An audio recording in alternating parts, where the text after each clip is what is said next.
pizza, please eat pizza. Oh, you want us to bring the pizza in and eat now? While they're talking? Well, I want you to do it on camera. You got a chance to meet Connor, right? I did. Yes. Apparently my wife disappeared. His wife is my sister. Everybody going? I'm gonna go. It's weird for a guy with only birds. That's dangerous. It's dangerous.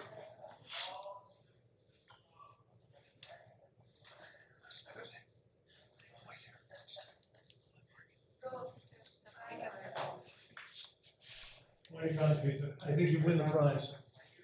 All right. How are you?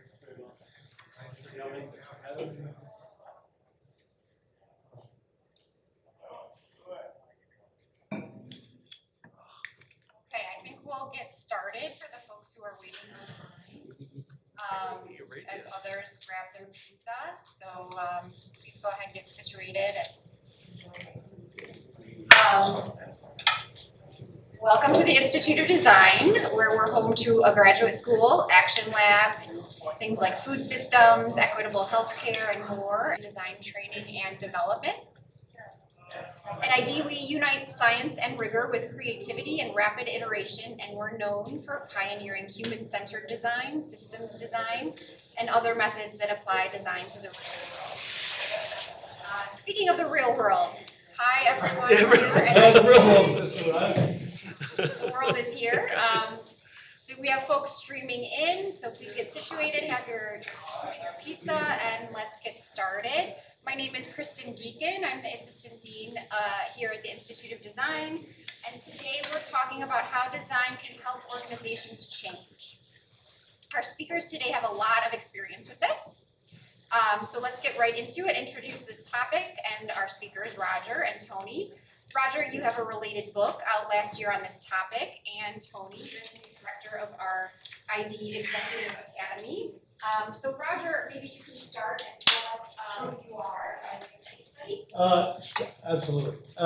You will be hearing a little bit on purpose today, informed by the work that I have done for years around a simple, original insight that says that the work that we do matters.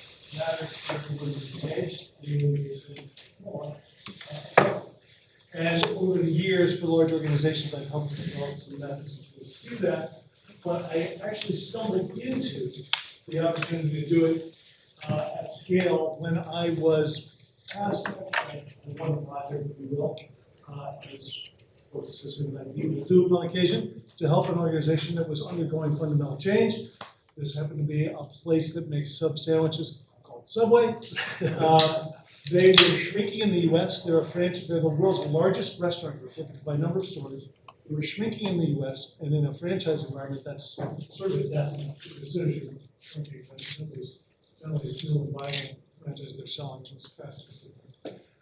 So I was called in with a team to go out and do the field research to figure out what that was. And by accident and peripherally, I discovered that they had this really lovely, really meaningful, inherent purpose to their business that they never celebrated and not even sure were aware of. And so much of the work that I've done with organizations is to help them through almost the archaeological dig of uncovering the things that matter to their organization, the impact that they have in the world. A lot of people have talked about the fact that you can make your enterprise different and more meaningful, more engaging customers, more loyal among your employees by having a meaning that's more than creating a profit, which is necessary but insufficient. But few people have figured out how to freaking do it. And it's not easy for, where you see it done well, it's typically the founders who are pursuing a passion and it's imbued in the organization. But it is the successors, it's the professional management who follow, who are so guilty so often with best intentions of putting up a bumper sticker and a purpose statement that every employee recognizes is, the flavor of the month, and they need not pay attention to it. This too shall pass. To get to an actual, authentic, meaningful purpose that can resonate over generations and live longer than any particular authority in the moment is hard to do and requires the tools of design. And so if I hadn't learned from some of the folks in this room over the years, I wouldn't have had the tools to do that and understand and uncover the very powerful messages that purpose. Yeah, so Tony, can you tell us too a little bit about maybe an example of how you helped an organization change? Yeah, sure. Well, first of all, let me kind of start from the top down. Who are you? Who am I? Yeah. I'm Tony Bynum. I graduated from here a long time ago. Let's just go with that. But I'm also a professor of practice, teaching here at the Institute of Design. I'm also the director of the new academy, Executive Academy. And the academy, for those who don't know, is really the third leg of the stool of the school. We have our action labs, we have the graduate school, which most people are familiar with. And then there's the academy. You could say it's create, disseminate, and apply. That's sort of how the three line up. The academy is about application, and specifically B2B application. So working with organizations to bring what we teach here, what we learn here, and the way we teach and learn it into an organization, and what we call work integrated learning, using that as a way to de-risk what might be considered training, or just simply taking upskilling courses. But really applying the principles of design and studio culture within the context of an organization. So that's one start. So let me ask you, you'll get to your next question. There's a very large financial wealth management organization here in the Midwest that by all rights is quite successful. You would actually say to yourself, why do you need to change? Things are going along just fine. But when a call for more client centricity was sent down from senior leadership, that question of what does client centricity mean comes up. And this isn't unique to this organization. It's many organizations, especially large ones. The innovation themes, the initiatives are empty with any kind of practical applications to what to do next. So what we did was, working with the Institute of Design, we actually created a Center of Excellence. And that Center of Excellence served a couple of purposes. It gave physical, tangible meaning to this theme. And it also did it in a way in which the leaders, as well as the folks within the organization, could now exchange in their understanding of what this initiative meant. I think the best way to really appreciate this is, so often we hear organizations talk about going from A to B. And you're sort of left to fill in the gap. And I call that the application gap. What we're doing with the academy, and what we did with this organization, is we help them fill in the space between the end of A to the beginning of B. Said differently, we helped them with the change narrative. We helped them make that initiative real and tangible through the learnings, and applicable through the work that they were actually doing. And so in this case, the change was becoming more customer-centric? Yep. And in the case of Subway, the change was, how would you characterize it? It was becoming more customer-centric. They lived, maybe for the first time, anyway, they had, I think there's a phenomenon that we all discover, we weren't aware of it beforehand, that human beings tend to be self-centered and tend to push what they make and not particularly care what you need or what you do. And so it's almost an unnatural act to teach the empathy necessary for people to be thinking about designing to the need of another rather than the aspiration of themselves. Subway had a really good idea 100 years ago when they were competing against McDonald's. Everything is deep fried and generic, and we're going to make it fresh and customizable. And then that was it. And they ran with that model for a long time, and they had a really good, cheap solution, which was basically a salad bar in a hallway. You need an outlet, you're in business. Great business model for keeping it low cost, but not necessarily for adapting and evolving and being customer-centered, et cetera. So as the world changed around them, they didn't recognize that. I knew I was in trouble because when they called me in, I said, I'm going to start with you, Fred, the founder, brilliant guy who became a billionaire after starting a business at the age of 17 because he couldn't afford to go to university, selling his mother's sandwiches. and then never went to university. But he hoped to go to med school, was selling these sandwiches, things were going sideways. I came in and said, I'm gonna go talk to your former loyal customers. I'm not gonna talk to the ones who like you, I'm gonna talk to those who loved you and left you, I'm gonna talk to them. We got the woman and Kelly Costello. Really good at talking to the most grief people. I then said, well, let me start with you. Tell me who your customer is. He said, I was like, oh God. So I have franchises, bands. And I thought, well, that's interesting. As a self-made believer, maybe I'll listen to this person. I said, I didn't make good sense when I thought about their franchise model, because it really was owner-operators who really remembered their communities. And that would be an authentic thing to say, except, I said, don't you like revenues from all the franchisees to do centralized advertising? Who's your customer there? And like, that, it just wasn't even a concern. And what I discovered over time was he cared so much about the franchisees, but the customer was always something. That wasn't true for the franchisees. They viewed their customers the way that you described. But it meant that he was also capable of the next quote, which was, I'm not sure what's going on. I have not changed anything in 50 years. I thought, oh man, you keep answering my question before I ask. So I think this notion of helping businesses to understand the really fast moving train that is the market you serve. So often, particularly when I'm talking, like kind of the older the mailer and the waiter you are, the more likely as an executive you are to say something salient about your customers that is at least 20 years old. So how did you get them to understand they needed to change? A very good question. This is pivotal. I found with almost every client situation, there is one insight, one moment that kind of cracks things open. We were interviewing customers and we're in the marketplace, and I cornered a child, a teen, who was, I didn't realize it was kind of like a minor, but there was a young man who was sitting in a Chipotle. And like a predator, I approached him. That's what Kelly's office is. And I, camera, and I said, can I ask you why you're here? What, Mom? And he said, well, I'm like, actually, go away, old man. I'm here for my first date. Oh, really? Oh. And I was like, oh, well, how about this? I will pay for your first date if you answer a couple questions for me while we're waiting. I promise I will disappear. And he said, okay, thank you.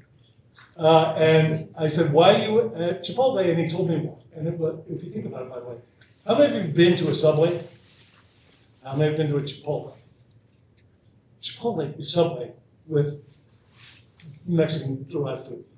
And, you know, it's literally salad bar in the hallway, somebody slaps the stuff together for you on a staged process. But Chipotle's experience is much preferred by most.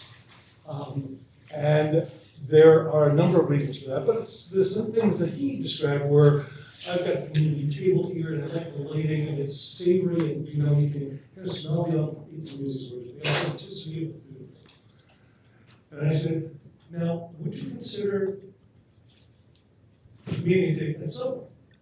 And he looked me square in the face for the first time and said, Subway? Gross. It's like, cut! And I took that video to the executive team. People who devoted decades to the perfection of this venture. And we're very proud of all they'd accomplished. And you know, they got to be the largest in the world, right? They had plenty to be proud of. And I played that clip for them, and you could see them swallow. You could see the future fading away in that one statement. And I did the same thing with the franchise board, people who were elected by their fellow franchisees to be kind of an oversight committee, and they were horrified. And yet not overly surprised, but it was just so confrontational that they had to face that reality that had been staring them in the face now for at least 15 years, but they had these are the same people who hired a pedophile to be their spokesperson, so they were capable of missing some obvious marks. But they really saw for the first time that they were losing it, and that they needed to fundamentally change, and that made all the difference. Anything to add there, Tony? Yeah, I'd love to add a couple things. I love the point that you make, though, Roger, about making the urgency, making the burning platform something very real and tangible. And that's something that we do here at the Institute of Design. All of our students learn. In fact, when you talk to folks in industry about our students, they'll always say, oh, you guys are really good at making the intangible tangible. And I think it's really important to not overlook how important that is in enacting change. We can talk about change all day long. We can talk about what we want to be versus where we are today. But until I can bring you into the problem space, until I can bring you into what that future state might look like, that's when you really get it, the jaw-dropping moments, if you will.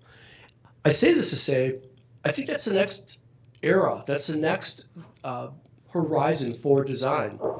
It's not so much about designing things, the output, but instead it's about designing the conditions that enable change.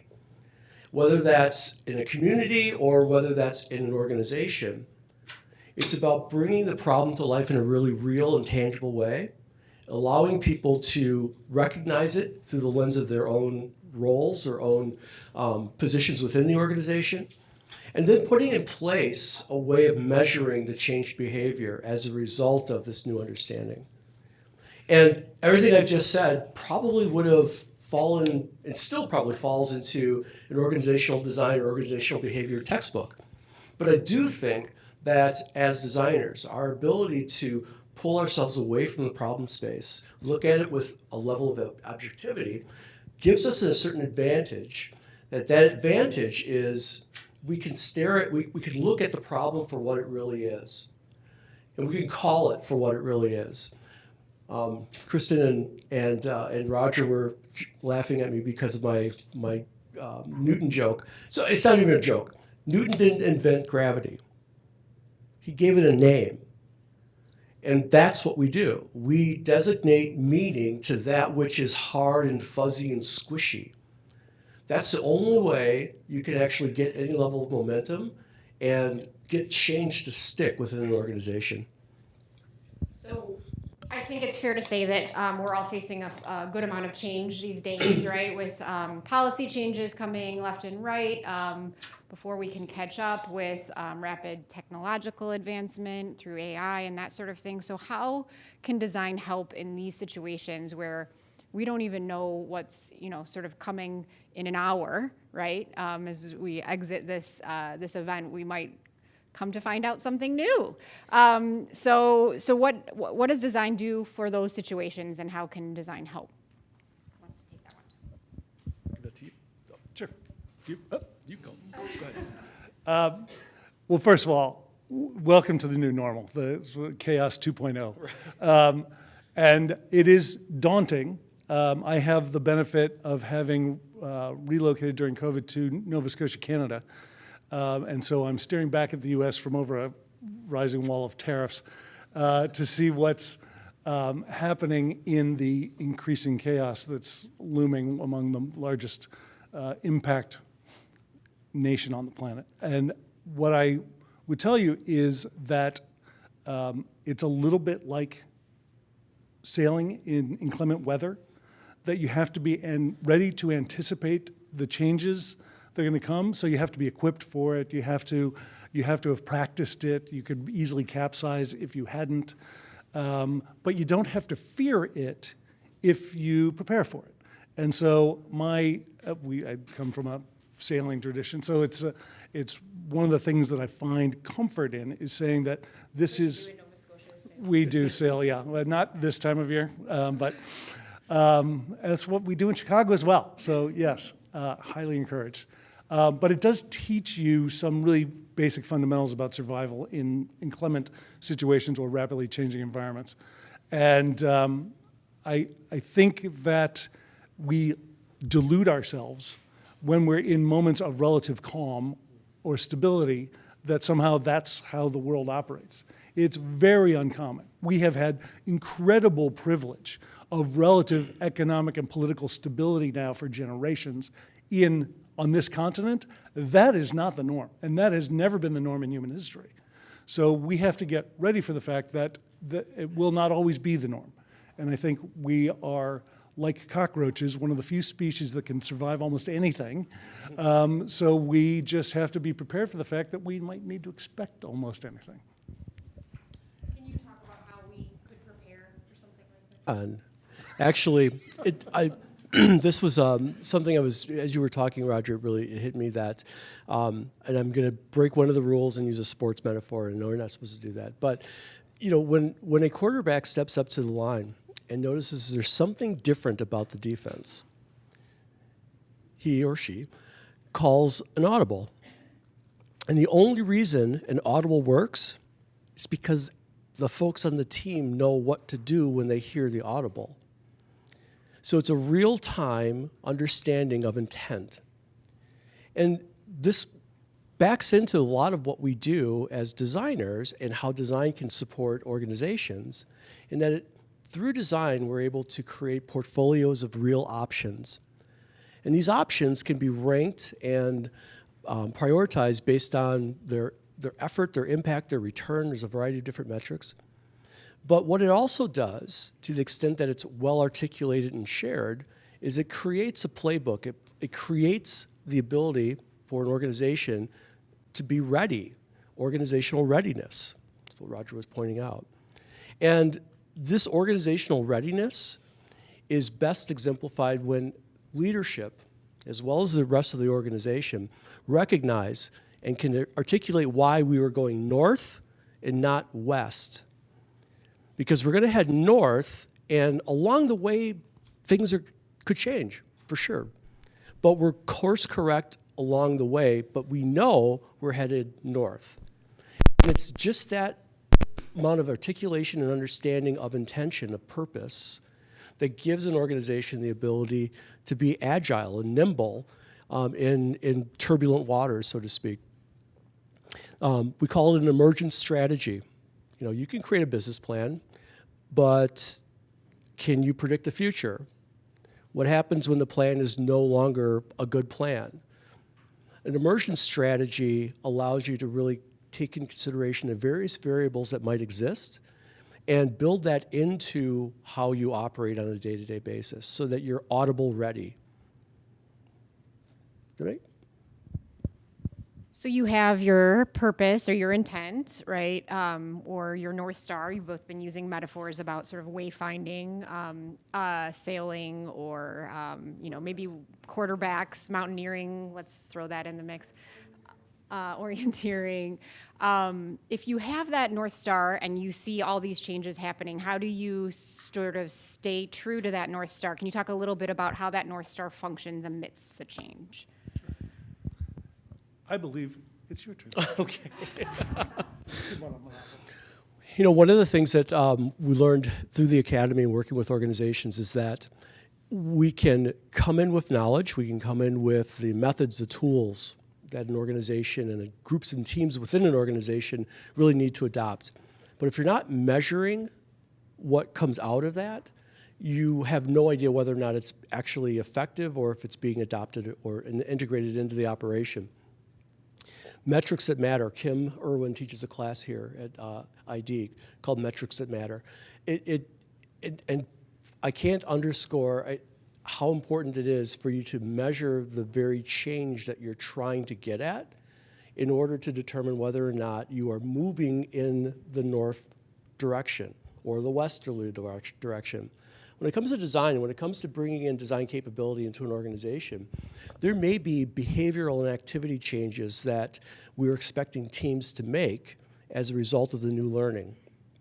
Measure the activity changes.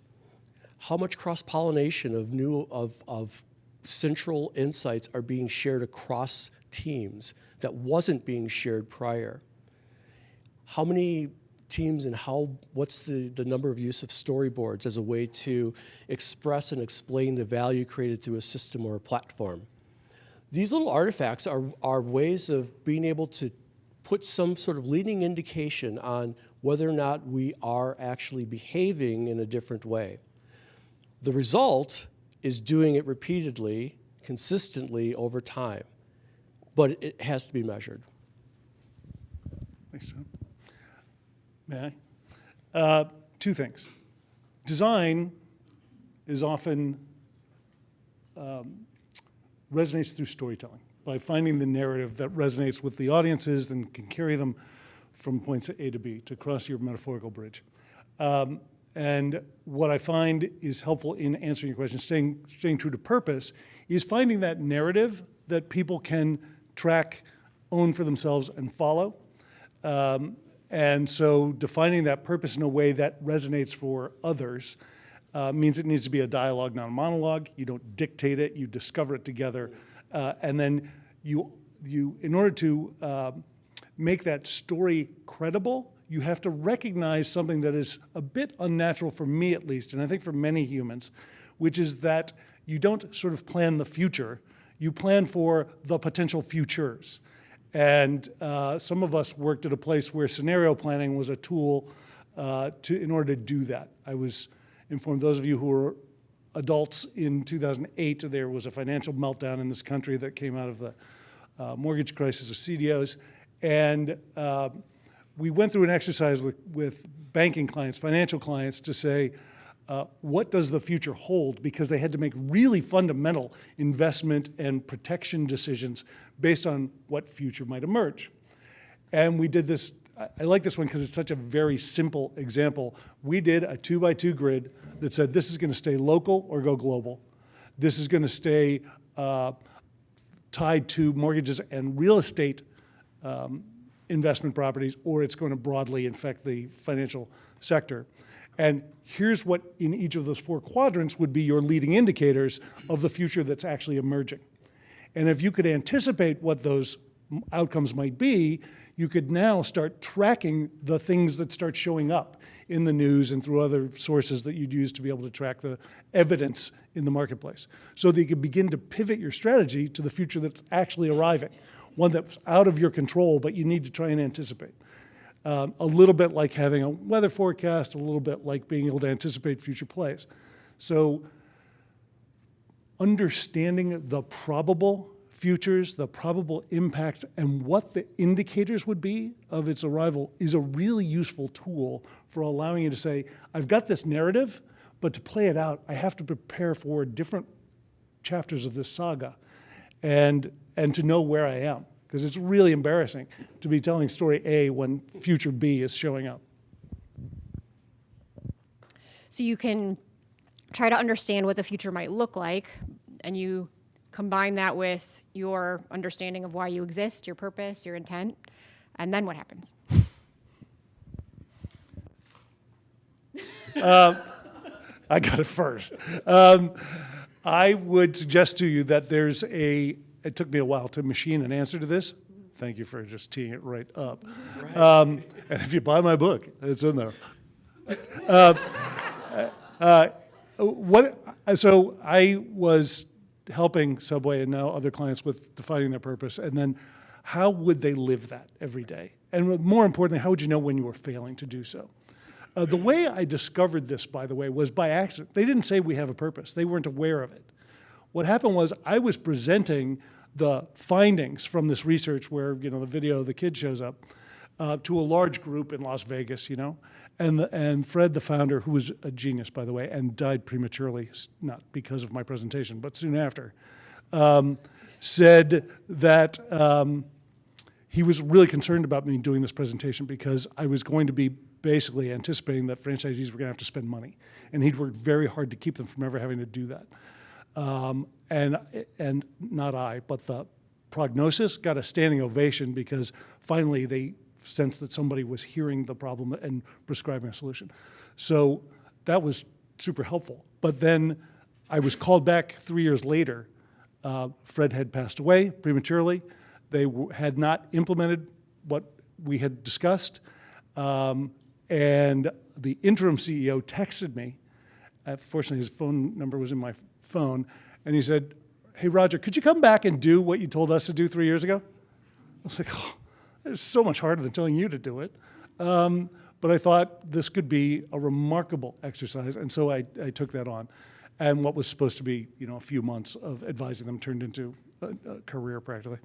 But in the course of doing that, what I concluded was, to make it memorable, I could come up with a simple framework made up of the letter P for defining your purpose, but then translating that into a promise, the promise of brand, the promise of your offering, the promise that you make to your employees, et cetera.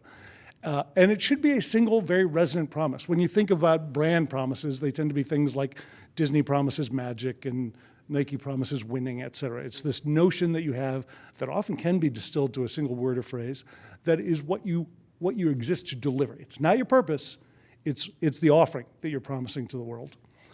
And they need to resonate with one another.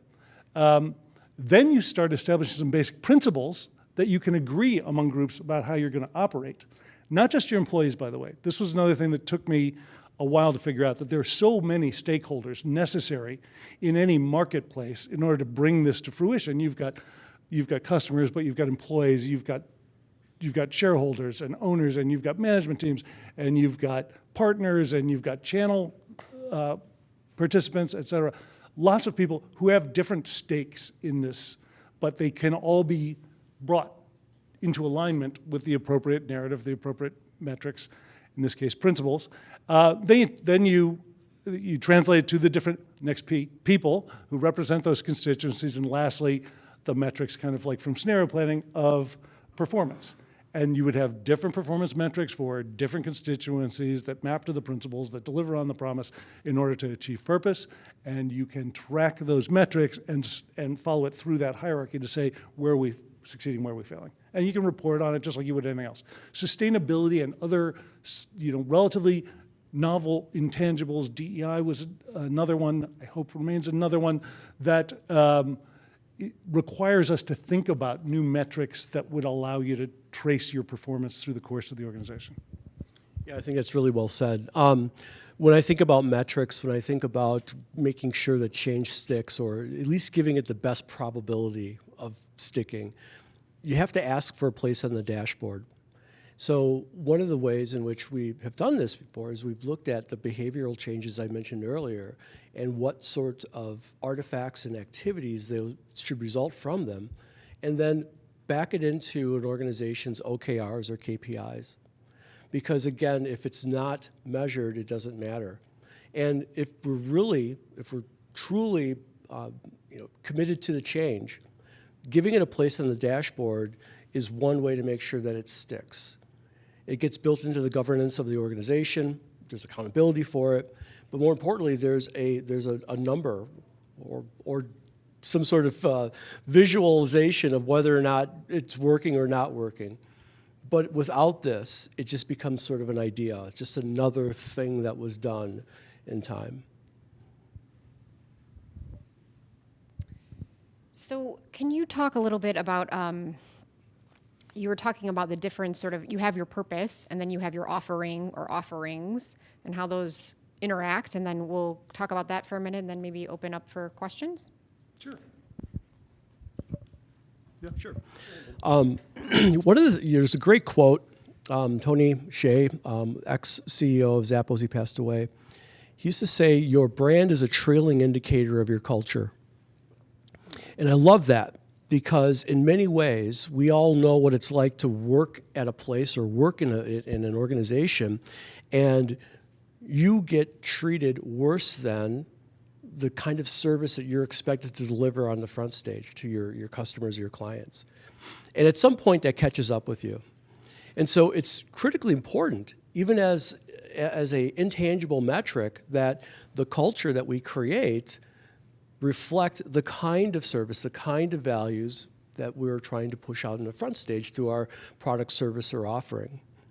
And so when I think about all that we've been talking about, it's more than just a bunch of activities and posters on the wall, but it's about actually living it out day to day. Folks talking to folks who have not spoken with each other before. Sharing this sort of collective understanding of what the problem is. There's something that we do here at ID quite often. I talk about in my classes. We all know the parable of the five or six blind men and the elephant. What we do is we reconstruct the elephant.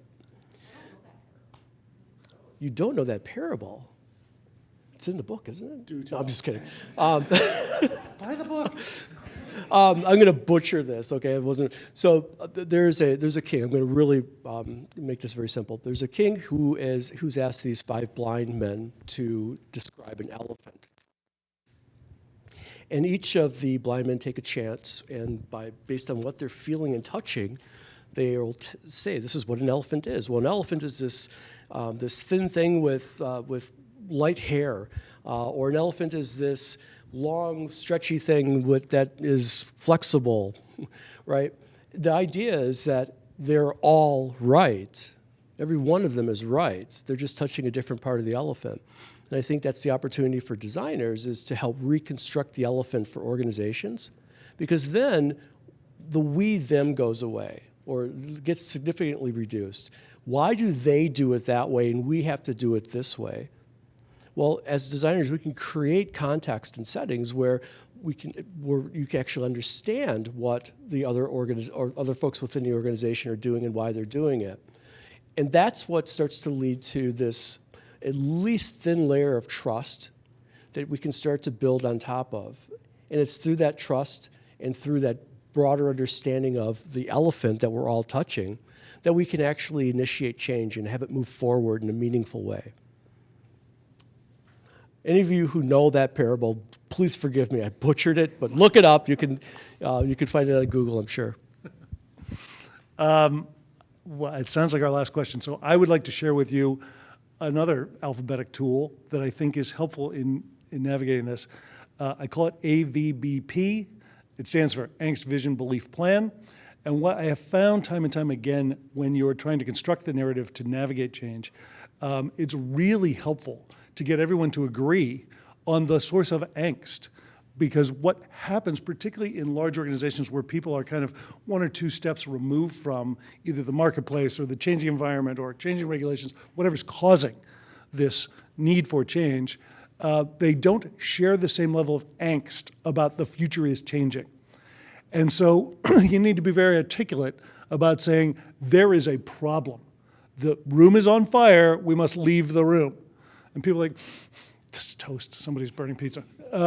So being very clear about the source of angst is very important. Then tag onto that sort of anxiety creation with a vision that says, but there is a better possible future as a result of this, and give them a reason to believe that that's possible, either evidence from others, precedent from the past, first steps that you've already taken that start to show the path. Anything that gives enough confidence to sort of say, okay, I believe we're on fire, I believe we could survive this, and I see that that's possible. And then the last part is a plan that says, and let's collaborate on saying what we're each going to do in order to achieve that. And by the time you've finished that conversation, people are off and running on this new exercise. And what I realized is that for that to work, that math, A plus V plus B plus B, has to be greater than their perceived cost of the status quo, of staying as they are. They have to understand that that is preferable to ignoring it, which is what so often will happen for people who are disaffected or just one step removed from the pain point that you're trying to motivate. So AVBP, greater than C, useful to remember. Great. Thanks, Kristen. Anything else to add, Tony, on that one? No? No, I love AVBP. Okay, do we have questions from everyone here at ID? So when you're talking about performance. Sure. Okay. So when you're talking about performance and measuring that, how do you include the quantitative and the qualitative? Because the challenge often is that those dashboards don't accommodate the qualitative understanding of the, if you say the purpose at the end of the day, right?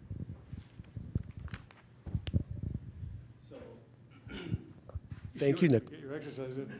I think it's a great question. You're right, because if we're looking at behavior and activity, unless someone is standing there with some sort of tool, clock or punch to actually measure every time it happens, in the world of Agile and coming out of the Six Sigma world of performance, there's something called Gemba.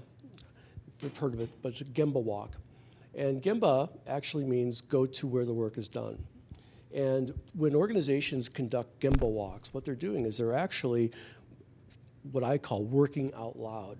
They're allowing the work to show, to demonstrate what people are doing through their activities as it relates to a challenge or something that they're working on. That's a very long way of saying making the work visible and tangible is one of the ways in which you can start to actually see the differences in how people are actually performing within the organization. Marrying that with quantitative results. That gives us a way to understand what's happening and what the result of those actions are actually taking place. It's another, I think, tenet of a studio culture where getting the work up on the walls, giving it a place to live is one of the ways in which you're not only demonstrating the problem that you're trying to solve, but you're demonstrating how you're trying to solve the problem. And to the extent that you're able to tell a story of where insights and learnings are coming from based on the work that you're sharing in this very tangible way, that's how you start to change behavior. Yep. Thank you. May I? I would tell you that it's helpful to me to recognize that human beings are very poorly evolved animals. What I mean by that is, and I trust that you will have observed this in your own observation of the human condition, we are bad at being aggregated into large groups. We're bad at working in collaborative teams. We're bad at even trusting each other. And if you think about the long course of human history, you will imagine that not very long ago, we survived based on trusting the tribe of humans that we knew, because whoever was coming over the hill was coming to pillage and was dangerous. And so we had a lot of distrust of the other and a lot of fear of the unknown. And fortunately, we only lived to be about 20, so the problem wasn't long-lived. We have evolved so much as a result of the Industrial and the Knowledge Revolution and the Agricultural Revolution to be able to aggregate into huge concentrations of human beings who have to interoperate in very complex machinations together in order to deliver on the complex society that we're part of. And we're not really well evolved yet to do it. So I tell you that only because it's helpful to me to remember that we are predisposed to doing self-defeating things because of the situation that we find human society in today. And that we have to overcome that. One of the things that I cherish about design is I see it as a bridge between the humanity, the primal humans of the past and the evolved humans of the future or the present. That design can be the way that we think about being more collaborative and more understanding and empathetic and all the things that you have to literally design an institute to teach people these things because it's an unnatural friggin' act. It is for me. The way that, therefore, we tend to measure things is quantitative because it's frickin' easy, because it's obvious. Oh, look, there's 17 chopsticks on the ground there. That's 17 is the answer. That's how bad the problem is. It's very hard to then deconstruct that and say, who dropped the chopsticks? Why'd they drop them? Did they throw them there, or are they trying to trip me? And all the qualitative things that make that a much more richer and thoroughly understood challenge. But if you don't look for it, you're not going to find it. And the methods of ethnographic research and the tools of empathy are those at your disposal that you're trained here, that business schools don't teach, that most humans, most executives are not immersed in, that in my experience, the more engineering-oriented you are, the less empathy-oriented you are, the more you're obsessing about the thing rather than the user. There's a lot of challenges that we have to overcome with people. I will suggest to you one tool, that I've discovered only recently called groupsolver.com. GroupSolver is an AI-driven tool that allows you to do qualitative research in kind of a quant way. So imagine a chat survey tool, like you're answering an SMS on your phone that's asking you some questions, but what it's doing is integrating your answer with answers of other humans and starting to say, well, that's interesting that you say blue is your favorite color. 37% of people think, blue is their favorite color. Which shade of blue is better from your perspective? And you can basically get a focus group out of an interview, out of a survey, in really fast order and very inexpensively. It requires you to design cleverly, but it's, I think, a real accelerant to making it easier for people who'd be predisposed to go quant to find qualitative data in the methods that they use. Can I say something really quick about that? Of course. The qual-quant discussion, quite often, this is where you start to see groups within organizations, especially traditional organizations, kind of butt heads. There's a quantitative camp and there's a qualitative camp. And what often doesn't get talked about is what you're actually trying to do. Are you trying to generate something or evaluate and measure something? So really, if you look at qual versus quant in the context of are you trying to create or are you trying to measure, the answers start to become a little bit more clear. As we're looking for patterns and relationships, so those non-obvious insights, those things that can't be necessarily measured but have to be gleaned through insight, qualitative methods are wonderful for that. When you have something, then we can measure it. Then we can use a quantitative approach. And there's many tools that, as Roger was pointing out, that will cross those borders. But I do think asking that other question changes the answer, not only the answer, but it also gives a little bit of clarity to what the objective is as well. Thank you. More questions?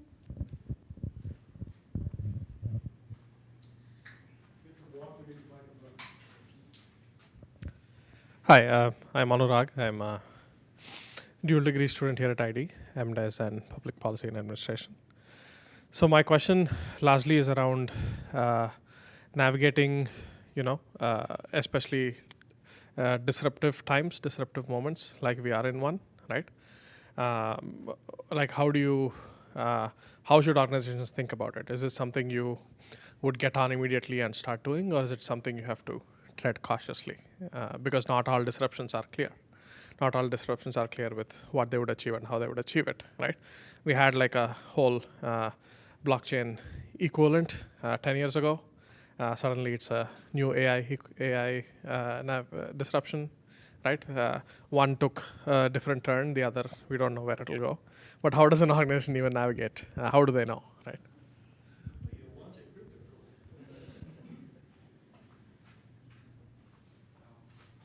I can take it. I think what you're getting at is the other side of our organizational mind. Innovation, there's never a good time to innovate. There's never a good time to, it will always get in the way of keeping the lights on. But if we can parse our time through some sort of portfolio of resources and allocation, we can then create time. There's a wonderful HBR article written by Jeff Tull, who's in our community here, called Managing Your Innovation Portfolio. He had a co-author whose name escapes me right now. But if we look at 70% of our time being spent on the things that are actually driving the business, creating value, keeping the lights on, 20% being growth, looking at adjacencies and stretch areas, and 10%, to get to your point, is really looking at trying to understand and put meaning to some of these emerging technologies and trends, things that are happening in the world.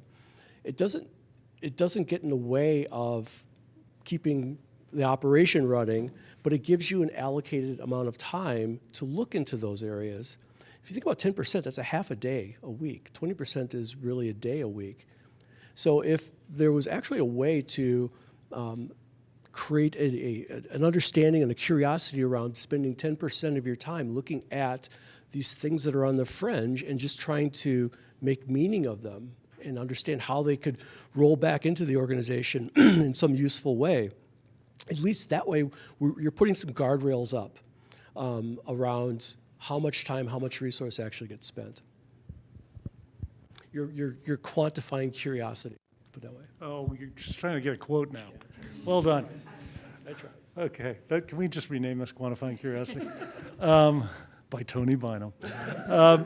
I teach a course that was thrust upon me on complexity theory, and I've tried to allow my MBA students to understand how to apply complexity in the course of kind of business decisions that they will face in their career.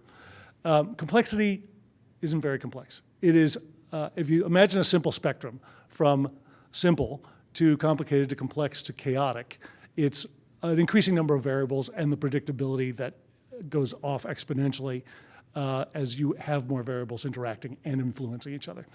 The lesson for most of us is to look at any situation and see if we can characterize where we are on the spectrum. Is this new AI or blockchain or administration or whatever is the change agent a characteristic of chaos? Is it just complicated or complex, complicated or simple? What we're used to and what we default to is waking up every day and thinking the sun's going to rise and we have to put on our shoes, and the fasteners for our shoes are still laces, so we know how to do it all. And we operate by default on simplicity.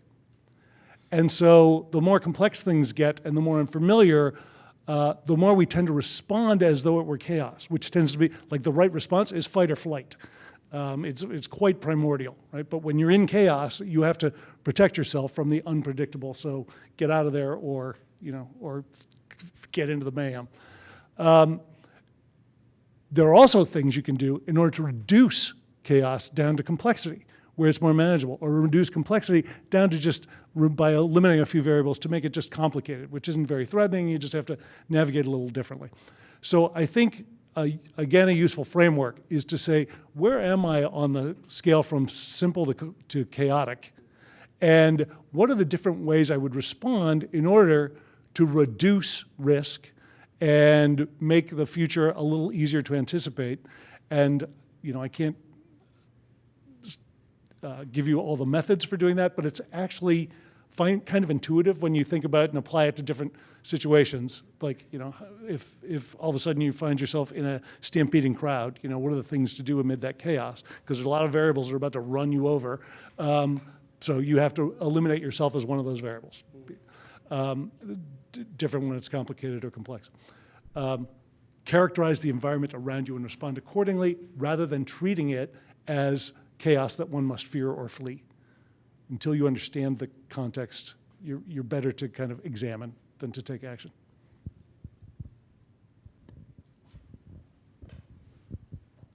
Microphone? Cool. This might be a little bit of a long-winded question. All right, cool. Cool. So in the past few years, I've seen a lot of organizations, I call it empathy washing, kind of like greenwashing, but they say the right things, but they're not actually practicing it. And then in recent times, and we don't need to get too political, we've seen a pushback against certain initiatives, DEI, other things as well. And I think there's changes that are rapidly happening within organizations.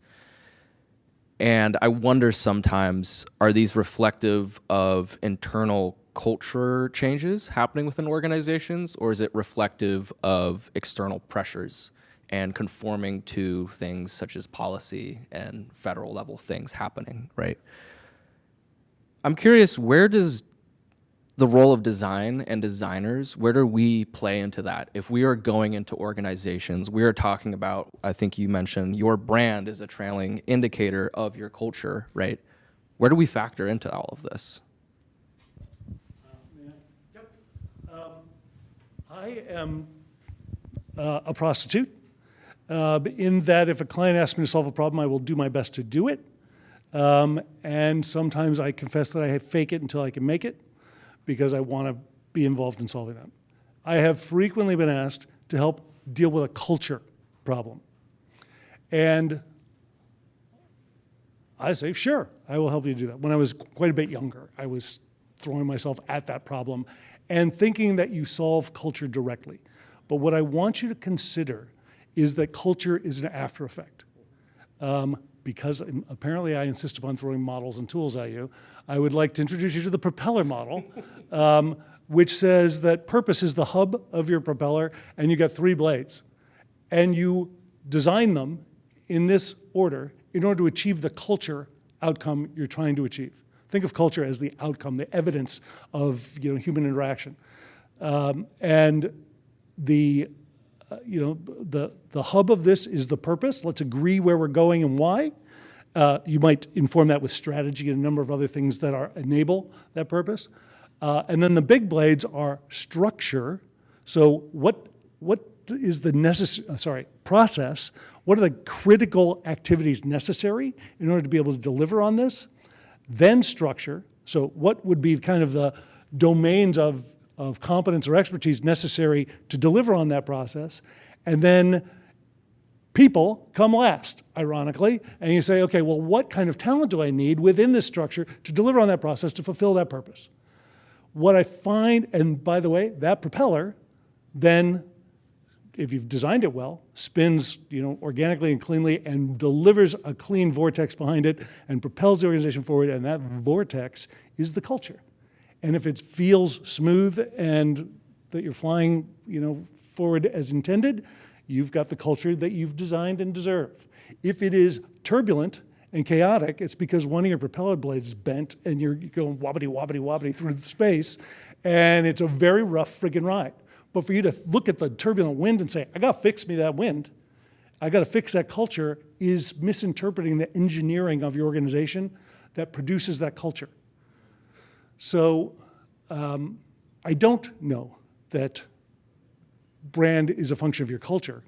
I think your brand is a declaration that you set, and then the reputation you earn is the authentic brand that you hold in the marketplace that arrives about the same time as your culture. They're both after effects of the things you strategically do to achieve the desired outcomes you're looking for. But if you don't like your culture, you have to fix your organization, not your culture. Yeah. Yeah, which might be turbulent as well, right? Because often you're doing this because you're navigating a changing environment. Yeah, I'm not going to talk about propellers or fans. But yeah, I'm going to talk about football.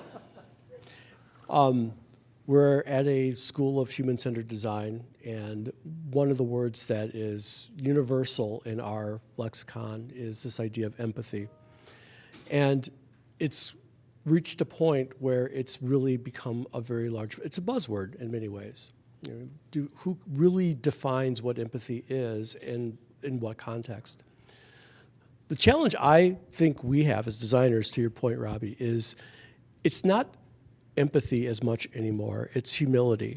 How do we as designers integrate humility as a tool within our toolbox to attack, or shouldn't say attack, to address problems? And to look into the complex and ambiguous spaces that we're trying to shed light into. It kind of goes back to something Roger said earlier. You didn't use these exact words, but when an organization keeps doing what it's always done, the train going down the track, they overshoot. And that's actually what causes a disruption in the market, is the overshooting. You've actually surpassed the needs of the folks you're serving. And that train going down the tracks at 100 miles an hour, in many ways, you're incentivized to keep it going and not stop it. That is almost an act of, this is the right way and the only way. And I've seen organizations and teams continue down a path assuming that the problem they're solving is the problem that has always been there. But without a level of humility, you're not able to really see the true attributes of what the problem might be, or what the characteristics of change might be. And so I think it's something that we need to bring into our toolbox, especially when I think about topics like equity. It's hard for someone who has never been an other to design for someone who has been othered. So there's a whole branch of inward-looking observations that one needs to make and should make in order to bring it to life through design. And to be really clear, this isn't about changing who you are. It's not being something other than yourself. It's about recognizing that your very presence changes the outcome of the problem that you're working on. And just knowing that alone and just knowing how you might impact that change gives you at least some way of dialing back some of the noise and the variability that might come from your presence. Make sense? Thank you, Schrodinger's cat. Yes. Okay, one last question.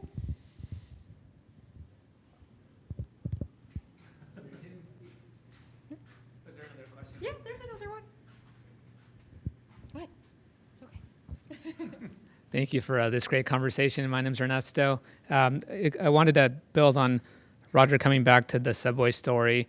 I find it fascinating about the power of the singular narrative about this child who essentially says, there's disgust with Subway. And I think about that.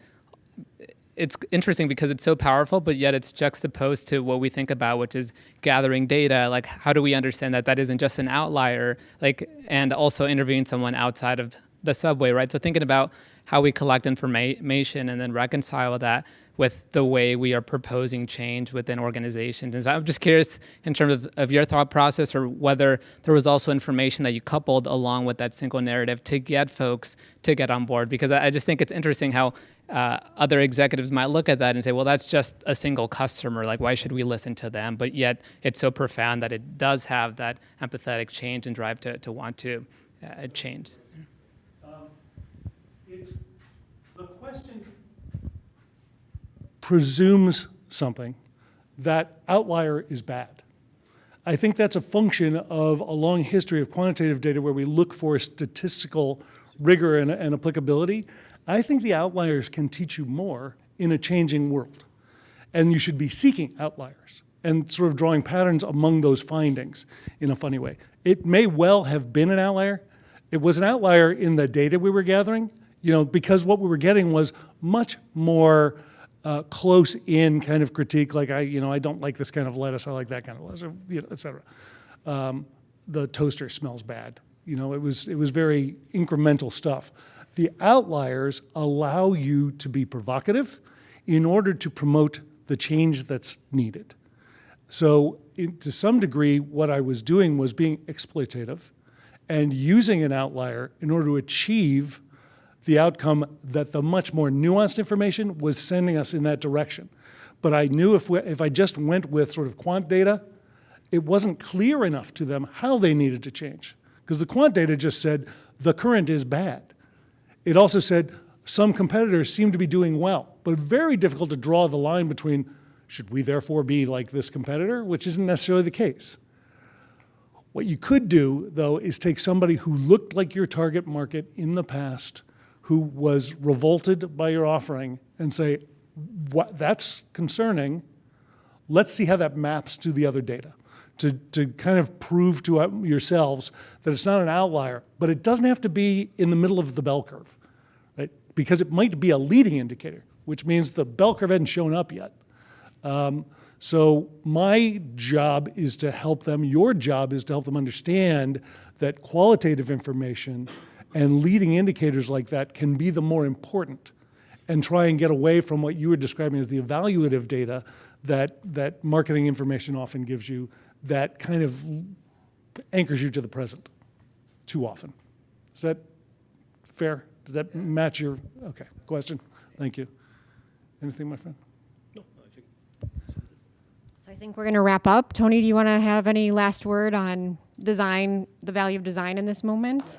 Everybody who's ever had a class with me Everybody who's ever had a class with me knows that I use this quote: "Design is the design of the design that helps you design." And if you slow that down, you'll know exactly what I'm saying. That quite often we have to create the things that help us create the thing that we're trying to create. And it's this building, this iterative building process that allows us to have the kind of conversations and communication with those around us, stakeholders, to bring them into the process. And so my call to designers is we have to do a better job, and I would love to see us really own the way in which we bring stakeholders into the design process. Because the design process isn't just for certain people. Design process is a philosophy. It's a way of changing. It's a way of seeing the future that regardless of your role or position, you can apply. And so bringing folks into the process, I think, is one of those ways which we cut down on some of the barriers of communication. We ease the path forward for transformation. And more importantly, we invite a level of diversity into the solutions that we're ultimately trying to come up with. Is it good? Thank you. Thanks, bro. If you haven't already, please get pizza. We have lots of pizza. We did, but Kelly's here now, so.